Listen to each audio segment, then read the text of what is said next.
हम सब टीम पाकिस्तान है, तरक्की के सफर में रखना डालने वाले नाकाम होंगे। Army chief general Syed Asim Munir का ग्रीन पाकिस्तान इनिशिएटिव कॉन्फ्रेंस से खिताब।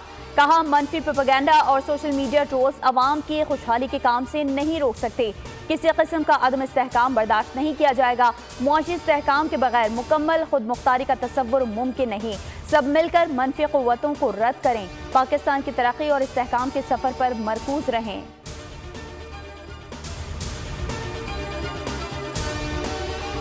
मुजरिमाना गफलत से नुकसानात हो रहे हैं। मईशत को नुकसान पहुंचाने वालों का एहतसाब होगा। वज़ीर आज़म शहबाज शरीफ का वफाकी काबीना इजलास से खिताब। कहा, अरबों खरबों आमदन हो सकती थी जिसे बर्बाद कर दिया गया।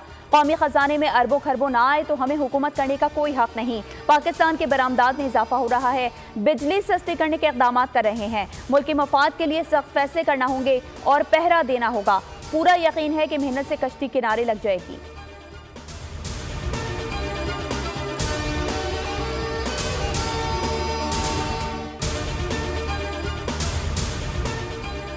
आइन में कहाँ लिखा है कि काबीना कानून से बालातर है। सरकार और पार्लिमान का काम हम नहीं करेंगे। चीफ जस्टिस सुप्रीम कोर्ट के रिमार्क्स। जिन्ना मेडिकल यूनिवर्सिटी के मुलाजमीन की दरख्वास्त मुस्तरद। रिमार्क्स दिए, काबीना कैसे मुलाजमीन की रेगुलराइजेशन की मंजूरी दे सकती है। सिंध असम्बली कानून बना दे, फिर कानून के तहत रेगुलराइज करते रहें। जस्टिस जमाल मंदोखेल ने कहा, सरकारी इदारों की बुरी हालत है, सिर्फ कॉन्ट्रैक्ट पर भर्तियां की जा रही हैं। चीफ जस्टिस ने कहा, PIA को देखें, इतना स्टाफ भर दिया है कि बोझ बढ़ता चला गया।